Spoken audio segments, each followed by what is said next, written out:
पिछले वीडियोस में कुछ 4-5 सिद्धियों में हमने एक सूत्र के द्वारा सिद्ध होने वाले अनेक शब्दों का अध्ययन किया था। वह सूत्र था कालात्थय,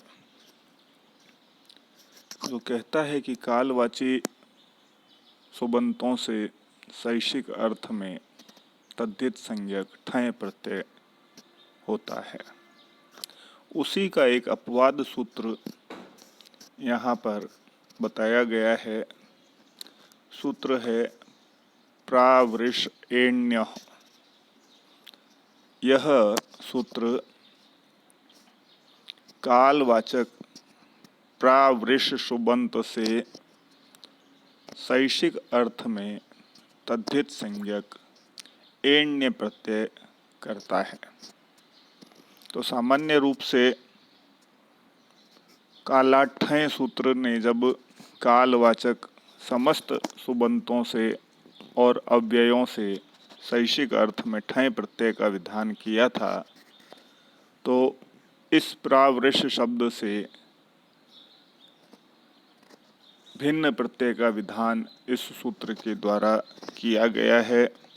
अतः हम इसे कालाट्ठय का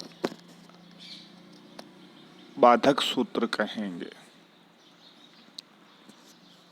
प्रावृष प्लस एण्य प्रत्यय लगने के बाद प्रावृष शब्द से जो पद बनता है वह है प्रावृषेण्यः।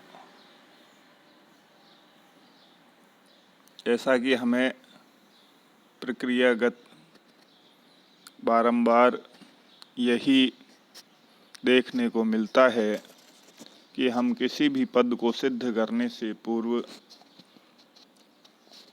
उसके दो प्रकार के विग्रह करते हैं।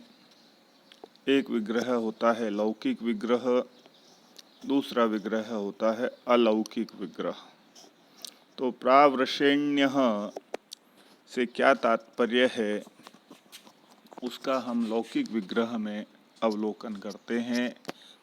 तो प्रावृषि भवः अर्थात बरसात में होने वाला। तो अब इस प्रावृषि शब्द के आधार पर हम अलौकिक विग्रह करते हैं। तो हम देखते हैं कि प्रावृषि शब्द में या पद में सप्तमी विभक्ति एक वचन का प्रयोग किया गया है। अतः अलौकिक विग्रह में हम उस सप्तम्यंत के दो अवस्थाओं को पृथक पृथक करके मूल शब्द और विभक्ति का पृथक पृथक प्रयोग करते हैं। तो मूल शब्द हमारा प्रावृष है, उससे सप्तमी विभक्ति एक वचन में गी विभक्ति का प्रयोग किया गया है। अतः अलौकिक विग्रह हमारा होगा प्रावृष प्लस घी। अब इस अलौकिक विग्रह की अवस्था से ही समस्त कार्यों का संचालन आगे किया जाता है। अतः सर्वप्रथम लौकिक विग्रह में हम देखें भवः अर्थ का ग्रहण किया गया है। अतः तत्र भवः अर्थ में सर्वप्रथम विधायक सूत्र जो प्रावृष के लिए प्रत्यय का विधान करता है उसका ग्रहण करते हैं। तो प्रावृषेण्यः सूत्र से कालवाची सुबंत प्रावृष से प्लस गी से एण्य प्रत्यय हुआ। तब हमारा रूप प्रावृष प्लस गी प्लस एण्य बना। एण्य प्रत्यय लगने के बाद तद्धितांत का शब्द हो जाता है। अतः कृत तद्धित समासाश्च सूत्र से तद्धितांत प्रावृष प्लस घी प्लस एण्य की प्रातिपदिक संज्ञा होती है। तदुपरांत सुपो धातु प्रातिपदिकयोः से प्रातिपदिक प्रावृष प्लस घी प्लस एण्य में स्थित सुप विभक्ति घी है। अतः उस घी का लुक हुआ। तब प्रावृष प्लस एण्य संयोग करने पर प्रावृषेण्यः शब्द बनता है। अब यह तद्धित का एक शब्द बन गया। तद्धित का शब्द बनने के बाद उसे पद बनाने की प्रक्रिया प्रारंभ करते हैं। तो पद बनाने की प्रक्रिया में पूर्व में बारंबार स्पष्ट रूप से जिन सूत्रों का प्रयोग किया जाता है प्रथमा विभक्ति एक वचन की विवक्षा में, पुनः पुनः यहाँ पर प्रयोग किया जाएगा। तो सर्वप्रथम सु औजस इत्यादि सूत्र के साथ सुपः प्रत्यय परश्च ज्ञाप प्रातिपदिकात, इन सूत्रों के साथ द्वयेकयो द्विवचनैक वचने, इस सूत्र की सहायता से प्रथमा विभक्ति एक वचन की विवक्षा में सुविभक्ति प्राप्त होती है। तब हमारा रूप बनता है प्रावृषेण्य प्लस सु। अब सु चूँकि उपदेश है, उपदेश का तात्पर्य पूर्व में भी मैं बता चुका हूँ कि जो भी हमें आचार्यों के द्वारा प्रदत्त कार्य है उसे हम उपदेश कहते हैं। आचार्यों के द्वारा कहे गए कार्य तीन रूपों में हमें देखने को मिलते हैं। सूत्र से प्रदत्त कार्य, वृत्ति से प्रदत्त कार्य और टीका के द्वारा प्रदत्त कार्य। तो यहाँ सुम विभक्ति जो प्राप्त हुई है सूत्र से प्राप्त हुई है, अतः यह उपदेश है। और उपदेश में कहते हैं उपदेशेज अनुनासिक इत, अनुनासिक अच की इत संज्ञा होती है। तो सु में अनुनासिक अच ऊ है, अतः ऊ की इत संज्ञा हुई। तस्य लोपः सूत्र से इत संज्ञक वर्ण का नित्य लोप हुआ करता है, अतः तस्य लोपः सूत्र से इत संज्ञक अनुनासिक अच ऊकार का लोप हुआ। तब हमारी स्थिति प्रावृषेण्य प्लस स बनती है। अब स पदांत में स्थित है, अतः ससजुसो रू सूत्र से पद के अंत में स्थित होने के कारण सकार को रू आदेश होता है। तब प्रावृषेण्य प्लस रू यह रूप बनता है।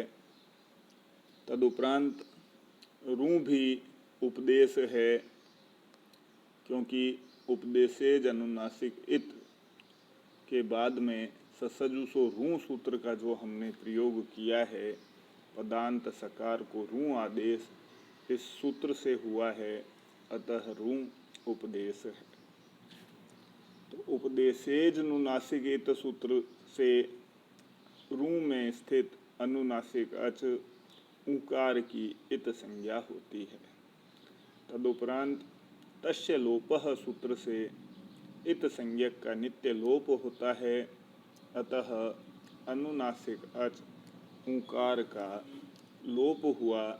तब हमारा रूप प्रावृषेण्य प्लस र बनता है। अब र चूँकि विराम में स्थित है, अतः विराम में स्थित वर्ण की अवसान संज्ञा का विधान किया गया है।